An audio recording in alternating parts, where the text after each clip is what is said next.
ఈ మందిరానికి ఎందుకు వచ్చినామంటే ఇప్పుడు మనము రహస్యముగా చేసినటువంటి ప్రతి తప్పును పాపమును కడిగి వేసుకోవాలంట. అందుకని సన్నిధిని కనబడవలనని మీరు వచ్చుచున్నారే, నా ఆవరణము తొక్కుటకు మిమ్మల్ని రమ్మన్న వాడేవాడు. ఇక్కడ ఏం చెప్తున్నాడు?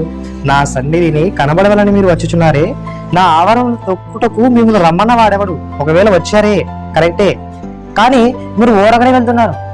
ఎలా వెళ్తున్నారు?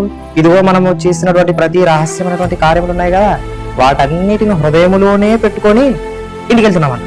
దేవుని మందిరానికి వచ్చి ఆయన ముఖకాంతిలో ప్రతి పాపము కనబడుతుంటే మన పాపాన్ని కప్పు పెట్టుకొని మరలా ఇంటికి వెళ్తే అలా వెళ్ళకూడదంట. దేవుని మందిరానికి వచ్చిన తర్వాత ఇప్పుడు ఏమంటున్నాడు? 16వ వచనం చూడండి. మిమ్మును కడుగుకొనుడి, మీ శుద్ధి చేసుకొనుడి. అంటే దేవుని మందిరానికి వచ్చిన తర్వాత ఏం చేయాలా? మిమ్మును కడుక్కోవాలా. దేని చేత? వాక్యం చేత. దేని చేత? వాక్యం చేత. శుద్ధి చేసుకొనుడి. దేని చేత? వాక్యం చేత.